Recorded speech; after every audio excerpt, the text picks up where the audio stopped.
All right. Recording in progress. Absolutely. So, hello everyone. Welcome to the channel. My name is Neil. I'm here with Blake, a good friend of mine from back in Des Moines. Today, we're going to be talking about a couple topics here. We're going to be talking one about weight loss and fat loss, specifically from Blake's journey. We're also going to talk about how to train if you are someone who maybe is not used to resistance training. What are you going to do? Some practical tips from us. And then lastly, we're going to talk about the importance of cardio, because cardio is very overlooked, especially from guys our age, as you know. And so it's something that we always need to touch on and talk about because it is very, very important. So Blake, why don't you go ahead and introduce yourself to the people? Yeah, so my name is Blake, a good friend of Neil. I met him at Anytime Fitness downtown. He was one of the trainers training people, and I was like, hey man, he looks familiar. And obviously he went to Iowa State, and he knew some of my buddies, so kind of like a friend within a friend. But yeah, Neil and I have become like really close probably within the past year, ever since I've been training at that Anytime. We share the same passion, making sure like we want the best for what people are lifting. Like we want to make sure people are doing the proper stuff, and we just want the best for like everyone in their fitness journey. So we're just always trying to help people to be the best they can be. And yeah, I'm excited to do this with you, bro. It's been a hot minute. So Oh yeah, oh yeah. So Blake, why don't did I you? lose you? The connection's a little bit buggy, a little buggy. But let's talk real quick about your story, Blake.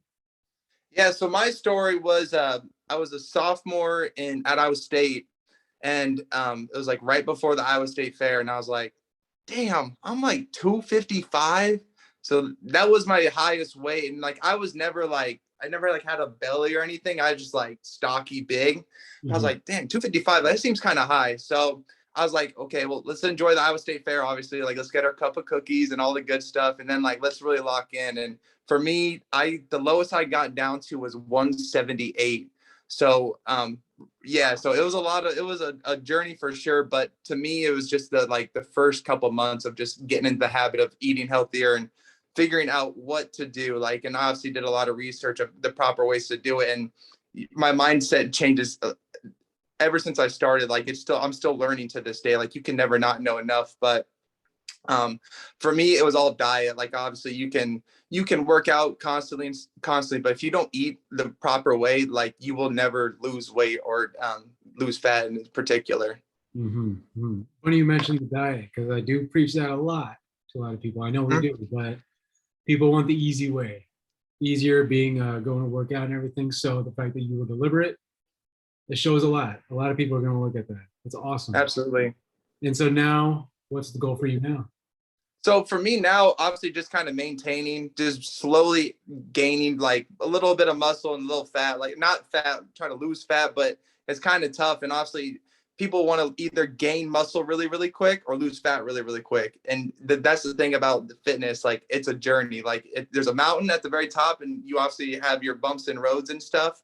But it's a grind, and you always have to stick to it. Like, yes, you're going to have your occasional, like you're going out to dinner with some friends, but if you're good, I have like a good saying. So like, let's say you're a quarterback, you have 21 passes, 3 meals per day. So if you throw like 18 of 21, you say that's pretty good, right? Like 18 of 21 meals. Like those are like clean, healthy meals, and maybe 3 are bad. Like that's okay. But like a quarterback throws like 11 of 21, that's not that good, you know? So I kind of like put it in that perspective. Like you're not going to be perfect all the time, but if you are good 80% of the time and you have your 20% of enjoying yourself, you'll be more than fine. So that's a really good analogy. I know I tell that people all the time. So Blake, talk about sustainability with us. I know a lot of people like, okay, how is it sustainable to be able to stay on this journey, knowing, I think people know, if you do dial down on your nutrition and you do work out, you will see results. You will. Yeah, exactly. Yeah. Everyone's timetable is a little different, but how do you stay motivated? How do you keep that sustainable? Yeah, that's probably the toughest thing is everybody, as we talked about earlier, like people just want to lose the weight as quick as possible. And then when they don't see it, they get discouraged. And then it's like back in square one, they go up or whatever, and they go back down. They lose a couple pounds. But to get over that hump, it's obviously consistency. Consistency is the number one thing for diet and exercise. Like you really don't need to exercise. Like if you want to walk 20 minutes per day and you eat pretty clean for the most part, you'll be more than fine. But sustainability is probably the toughest part about it. And that's what's like, obviously I lost all my weight and I've kept it off, and I've obviously gained a decent amount of muscle and just quality mass over time with a couple of years. I mean, I was 178. That was bad. I was like a skeleton. That was not pretty. So like right now I'm like 193, 194. So just over time, just gaining a little bit of weight and a little bit of muscle mass over time, which is good. Like that's solid. But sustainability, man, is tough, and your mind is more, can play tricks on you than like the physical aspect. Like you get on the scale, but you actually might be losing fat, but the scale might not change. Like, and there's a lot of factors like water weight, water retention. There's so many other factors and stuff. But I think people, the weight or the scale on the weight can be discouraging at times. And I usually don't go off that. Like you got to go off like different measurables. Like how's your shirt feel? How do your pants feel? Oh, is that another loop in my belt? Like there's a lot of different ways you can tell if you're losing fat and losing weight. So, but yeah, sustainability is good stuff. What about you? For obviously you've been keeping it up too. Yeah, yeah. One thing for me is like always the small stuff that Mm-hmm. you should do, but sometimes you're just not that encouraged to do it. And I actually Right. wouldn't even call it small stuff. I just call the necessities. So consistently working out, not every day. There's people out there who work out every single day, maybe even twice a week.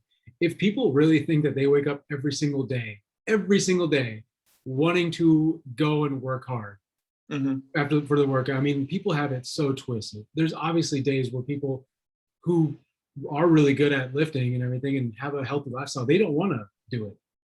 Mm-hmm. But they do it because they know in their mind, this is going to Mm-hmm. help me with whatever task I got to do today. It's going to help me a month from now, a year from now. You're going to thank yourself for not skipping Mm-hmm. that day. Yeah. So it's like delayed gratification. Mm-hmm. I think we live in a very Epicurean society where people want that instant gratification now. Yeah.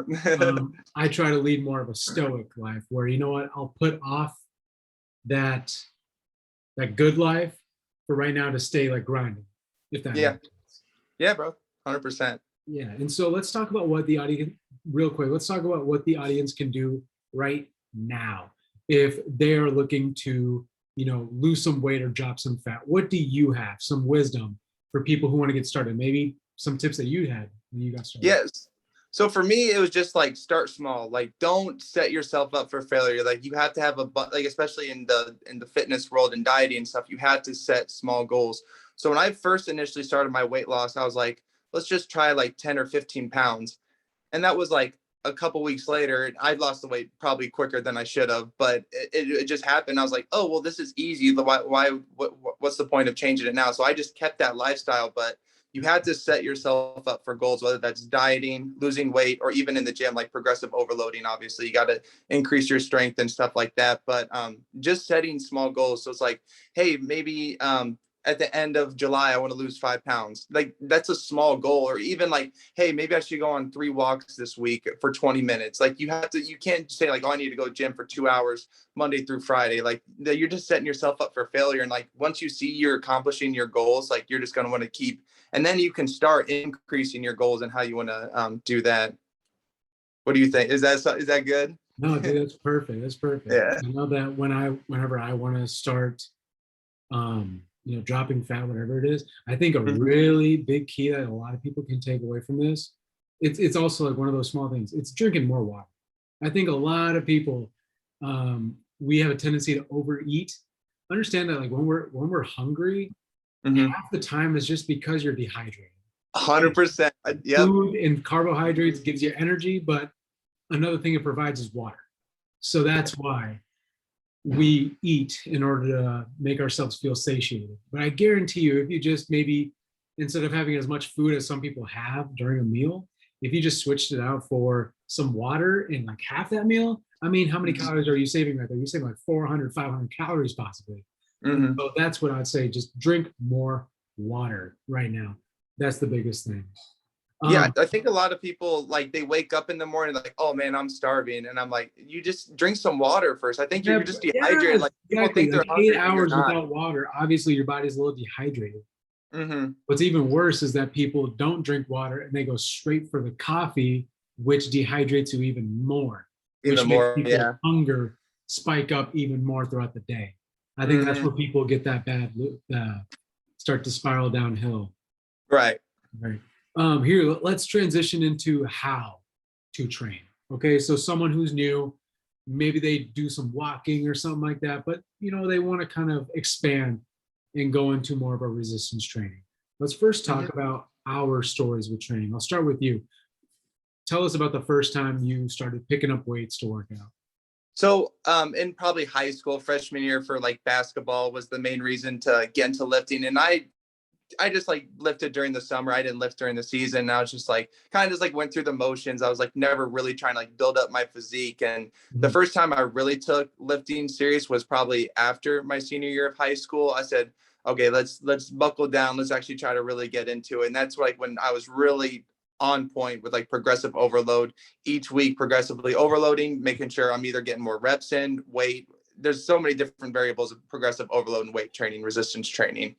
Um, so now for me, it's just kind of maintaining and just very slowly. Cause for me, I really don't want to get like much bigger. Like I don't want to put on like another like 15 pounds. And I think a lot of it's like body dysmorphia too, because I've lost so much weight. So anytime I do see the scale go up, like even for someone like me, like I live a pretty healthy lifestyle, it's like a tough mental game for myself. Like, oh, I see the scale going up, but it could literally be like muscle. And I'm just like, ooh, I don't know. Like, cause obviously you can look at yourself in the mirror, but I mean, yeah, your mind can play tricks on you. But for someone new to the gym, like as I said, like small goals and like if you're first time new person at the gym, like don't worry about what other people are doing. Literally focus on yourself. It's you versus yourself in the gym, and just setting small goals. Find out what exercises you like because that's going to be the main thing. Like if you hate an exercise, don't do it. Like find another variation of that exercise. And I think that's another big thing is you have to enjoy what you like because that way you're going to keep doing it.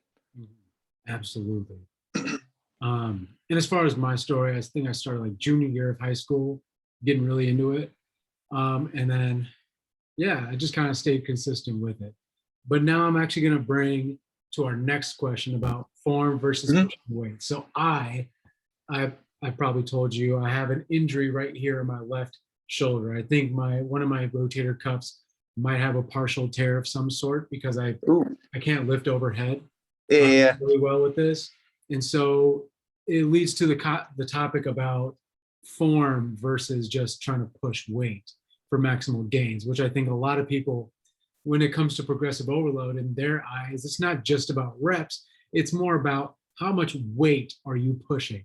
And Mm-hmm. so let's talk to the people right now, real quick, about how important form is versus just pushing weight. 100%. That was the one thing I probably appreciated you the most when I saw you training your clients at any time is how you were with like the form, like one of the lat pull downs and stuff. You're like, you got to like pull with your back, not your arms. Like, and obviously the form is such a huge aspect of lifting weights. Like, yeah, you might be able to do 50 or 60 more pounds, but if your form's trash, you're not going to get anywhere with it. And that the mind muscle connection will get you more muscle and strength and than what you can think. And it's just like feeling the muscles, like it feels better. Like it's obviously if you're lifting super heavy weights, ego lifting, you're going to get injured too. So that's a huge aspect too, making sure you're lifting safe. But yeah, proper form is so important, man. Like that's just, and you don't have to make a ton of gains like the first couple of weeks. Like it takes time to get that strength up and properly doing it. So yeah, same thing for you, obviously too. Yeah. Yeah, absolutely. And I was, like I said, guys, if there's anything that you can take away from this little interview right here, understand that I injured my shoulder because I was naive. I didn't know. Everyone at the gym was saying, "Oh yeah, just add some more weight."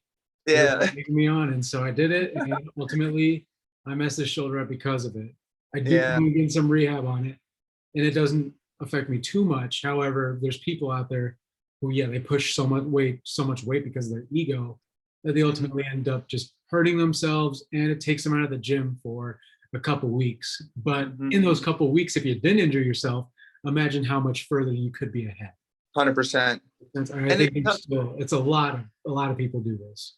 And it's Unfortunately. tough too. Like you want to help people at the gym, like especially me. Like I'm not saying I have perfect form or perfect execution, but I'm very like thinking the whole time I'm lifting of how I'm properly doing the exercise. But obviously, I want to like go up to people and be like, "Hey, you should try this." But it's tough because like they're gonna be like, "Well, I'm doing way more weight than you" and stuff. And that's like where the ego comes in, and it's just like you want to be that helping hand, but it's like it's tough. And I usually never say anything unless they would say something. But yeah, proper form and mind muscle is more important than any Yeah. like ego thing.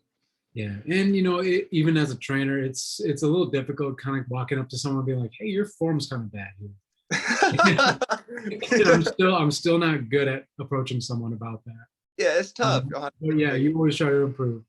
And if the only time I'd really stop someone is if they put themselves in danger, like Yes. danger for tearing something, in danger of breaking something, a bone of theirs. Like that, at that point, yes, stop them. But I mean, for the most part, it's like I think people just need to adapt. Mm-hmm. We don't need an ego lift, guys. It's all about Yes. form. And so that leads us into our next thing about frequency. What, Mhm. how much, how many times a week would someone need to go in for some gains? Let's talk about you when you went on this journey from 255 to where you are now. Um, how how frequently were you going to the gym? So I would usually go probably 6 times a week and maybe like a little bit of a rest day. But 6 times and probably 3 or 4 of the sessions was lifting, and then maybe a couple of the other times was hooping at state gym where I would obviously bust everyone up. So, and we'd run the court for a little bit. So that's like 3 or 4. We'd have some Fridays where we wouldn't lose, and we'd play for like 2 or 3 hours, and then we'd be. I mean, you're burning a ton of calories just playing basketball, and then obviously while I was lifting, you're getting more muscle mass, your metabolic rate, resting metabolic rate is going to increase over time. So that kind of helps. Like it went hand in hand, and so yeah, I just started really small. If a new person, I would say you don't need to go to the gym 7 days a week. Just start small, go 3 times, and then incorporate just like a little bit of cardio. Like you don't even have to go on the treadmill. Just even go on a walk, like a 10, 15-minute walk, like 2 or 3 times per day. Like that adds up over time. That's 45 minutes if you do 15-minute walks. And that's a good amount of calories depending on how like what your weight is and stuff. But yeah, starting small. But I like going to the gym. That's the thing. Like when I get off work, that's like my favorite thing to do. You get the pre-workout, you get ready. Like there's nothing more exciting for me than going to the gym, playing some music and just kind of like vibing out. And it's like a good de-stressor too. Just kind of like the workday done, time to get some gains in. It's just nice. What Yeah. about you? Oh, absolutely. When I started out, I was about 3 times a week. And then I made the mistake of going from 3 to 5 and making every single day a like heavy resistance training day. Mm-hmm. And so that's where I kind of messed up. Whereas I needed to take a step back. I needed to Mm-hmm. say like 3 to 4 for a while. Now I'm to the point where I'm going like 5 to 6 times a week. Mm-hmm. It's pretty easy for me. I don't work out for too long, maybe 30, 40 minutes. Exactly. Yeah. But Yeah. yeah, and so that's what we're trying to say to everyone who's watching this. Like, you don't have to go to the gym for hours upon hours. Mm-hmm. Blake and I, we have busy schedules. So, I mean, we have an hour. Okay, cool. Let's go to the gym for like 30 minutes and then we can come home, shower, everything. But for maximum, I mean, for gains, gosh, you don't have to do that much. You really Three don't. times per week. 3 times a week does Easy. plenty. Is Plenty. plenty, way more than plenty, bro. And like even the time during the COVID and stuff, Yeah. like you don't even like if you can just somewhat keep that muscle busy and like kind of happy, then you're not going to lose that much muscle. Like you just need to if you go 3 times per week and you train hard, like you'll be more than fine. Like you can lose weight, you can do everything. But yeah, you really don't need to train like 6 or 7 times a week. But if you like going 6 or 7 times a week, 30, 45-minute sessions, that's where I usually typically do. Same thing as you. You'll be more than fine. But if you're going like 5 or 6 times a week for like an hour and a half, 2 hours, then that might be a little too much. Yeah, exactly. And remember, guys, anyone who's watching this, two resistance training sessions a week for about 45 minutes. That's what's recommended by gosh, is that the WHO? I think the WHO. Yeah. To just have some good bone density and some muscle on you, so you don't have to do a whole lot. Let's go into the importance of cardio now. Now, I know a lot of people, when they want to lose weight, they go straight to cardio because cardio burns fat, right? Well, no, it does not. The, the only way you burn fat is through the air that you expel, actually. This can be when you're sleeping, when you're running. It's through the air, guys. But let's talk real quick, because people, when we say that cardio does not burn fat, people steer away from it. They don't even touch it. But let's talk about the importance of cardio. Why is it that we need cardio if we're active in the gym? Well, you know what the most important muscle is? It's your heart. You got to keep that heart healthy, and that's pumping blood to all of your other muscles and stuff. But for me, cardio is so important. Obviously, it's a tool to lose weight, not you have to do cardio to lose weight. Like, especially after, and another tip too for people lifting, if you want to do cardio, I suggest doing it after your workout, because then that way you have your full strength for your actual lifting session. A lot of people ask that question, do I need to do cardio before or after? I would always suggest doing it after. That way you have most energy for your actual lift. But yeah, cardio is super important. Trying to think of the word for it, but it's just good for your muscles, getting blood into those muscles. And obviously your heart's going. That's the most important muscle in your body is your heart. So taking care of that. And for me, I just like cardio, like just getting some YouTube or some Netflix and just kind of zoning out. That would be another big tip I have. Like, yeah, you can listen to music, whatever will make you do cardio, then that's what I would suggest. But for me, I just put a little YouTube, Netflix, and just go on the Stairmaster and just kind of cruise, and like I lose track of time. And I think that's another big tip for cardio is do what you like to do. Like, don't force yourself to get on the treadmill. Don't force yourself to go on the elliptical. Don't force yourself to do something. If you like playing basketball, go play basketball for an hour, 45 minutes. If you like playing tennis, go play tennis. Do what you like to do, because that is what you're more than likely going to stick with. If you're forcing yourself to go on the treadmill for 30, 45 minutes, you're going to be miserable the entire time. And what's the fun in that, you know? Mm-hmm. Absolutely. And I was literally going to harp on that same exact point. Cardio, when you look at someone on a treadmill, sometimes it just looks boring. And right, it absolutely is. But there's so many activities that you can do that require cardiovascular endurance and improve it. And so it's just about finding what you do like to do that requires your heart rate to increase a little bit out of the normal zones. And so, I mean, like you and me, our favorite form of cardio is basketball, right? Basketball, maybe sometimes football. I'm not a huge runner anymore after cross country. No, bro. I've retired after that. Bro, I got like during COVID, obviously, like the gyms were shut down. I was like, no, like I'm about to get my running going, bro. I went on I think 2 runs. My legs were shot, and I was like, no, this is just not it. Like, this is not me. You'll never catch me running. I'll do stair stepper all day long, but you will not catch me running. There's no way. It is definitely, it's acquired. It's acquired. Yeah. I can't believe I did that for 4 years, bro. And I guess that kind of led to the last question, our forms of cardio. So you said Stairmaster. What about Stairmaster just makes you want to do that? So I would say the challenge, like when I first started doing the Stairmaster, I remember I literally got on, I'm just like, okay. I was like, yeah, it's probably been 5 minutes. And no, it was 30 seconds. I'm like, I am dead.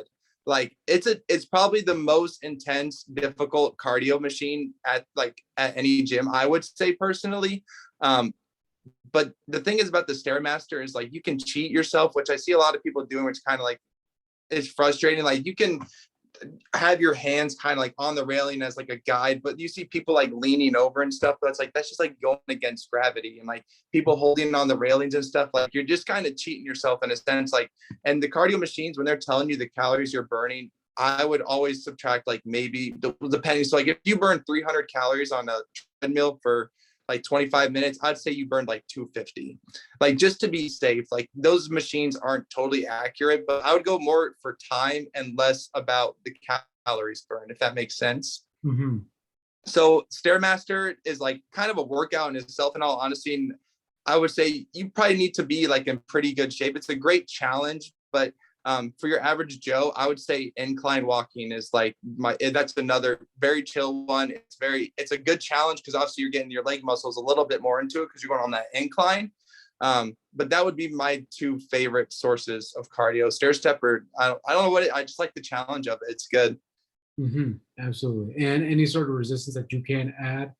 For anyone who's watching this is like, walking on a flat treadmill, you're still going to burn calories. However, in what ways are you challenging the body besides increasing the time that you're on it? Mm-hmm. For people who maybe are adapted to walking on a flat terrain, increase that incline, that degree of incline, and then you can burn more calories, one, and then two, you can actually start the hypertrophy process for that lower body, get more blood flow in that area. And so absolutely. Gosh, was there anything you wanted to add? No, bro. I mean, yeah, I think just start small goals for everyone. Like, don't push yourself too much. And like another thing too is like, we can do this on another topic. I was just like, say like tracking your like calories and stuff, but we can save that for like another time. But in terms of like cardio, weightlifting, start small.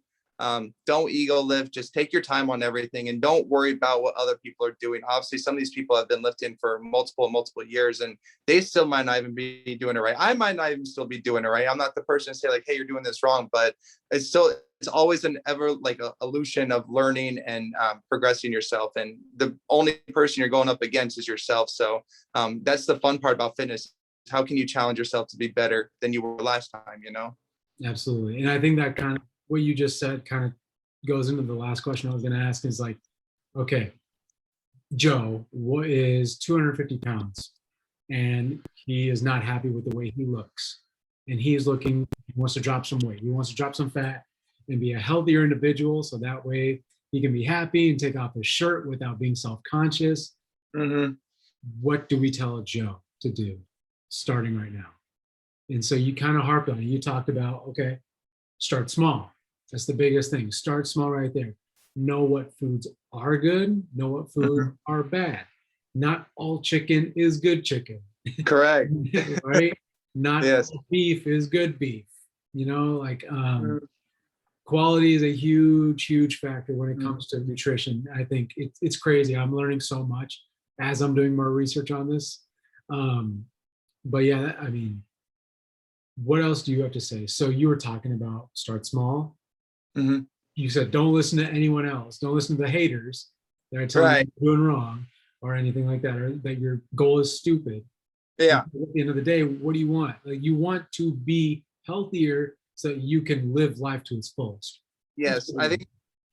Yeah, like obviously it's you got to think like long-term health. So like just health in general. Like fitness is ever going thing for like your entire life. So don't like do it too quickly. Don't burn out too much. Like it's important to keep your health for the long term. Like, yeah, we're lifting and going 6 times a week, but we can maintain that because we like doing it. And we know, we kind of have the gist of everything of like what we're doing and stuff. But yeah, if you're starting new, you got to ease into the process. And then once you're comfortable enough to really start pushing yourself, that's like when it gets to the fun point. And like, dang, I'm starting to lose, like Joe is starting to lose a bunch of weight. He's like, dang, I'm starting to look good. Oh, look at my bicep muscles. Like Joe's feeling himself. And like, then he's like, man, I can really start pushing myself. And then Joe's going to be that guy that can help the next person, then another Joe. Like, you know what I'm saying? Like it's people want to help other people out in the fitness industry. Like nobody's out for themselves. Like obviously we want to, like, I want you to be the best you can be. You want me to be the best I can be. Like we're always pushing each other in a positive way, which is like a great thing, I would say. Absolutely. And so just following that, Joe is going to get to where he needs to go. Let's go, Joe. Let's go, baby. Let's go, Joe. why don't you tell people real quick before we hop off? Tell people like what your starting weight was. So it was 255. Was that correct? Yeah, 255. Yeah. How low did you get? So I got down to 178, and it was a funny story because I was going in to do cardio, and one of the gym guys like, Blake, like, you're skeleton, bro. Like, what are we doing? So like 178 from like right now would be like 18 pounds less than what I currently am right now. Like that was like a twig for me, bro. Like 178, like that's low. So as of now, I've just like slowly, like years and years, just gaining quality mass, like a pretty good, I would say I have a decent size of like muscle and stuff. And obviously I could still get a little bit leaner, but it's always a challenge. That's the fitness journey. It's an ever going thing. So that's the fun part about it. An evergreen process. Yeah, Absolutely. 100%. All right. Well, hey, thank you everyone for watching this. If you guys want to follow Blake and his journey, I'll put his stuff in the description for y'all to see. We appreciate y'all watching. We'll be doing stuff like this more often if you guys enjoy it. So yeah, we'll say peace. Blake? Hey, bro, I appreciate you, man. It's good catching up with you. I mean, it's like our passion, so it's kind of cool to like talk about this stuff and help other people out. But obviously, I don't see you that much anymore, and this is good to catch up. Good way to catch up with you. Absolutely, so. Absolutely. Giving some value to the people. Give some value yeah. to the people in the world, the people Absolutely. that we love. Absolutely. People Mm-hmm. need to see this. People need to be motivated. Like, hey, it's possible. Blake can do it. Then there's no excuse for y'all to not be able to do it. So like, listen to what he has to say. It's a smart man right here. So it's to be able to have him. Peace, y'all.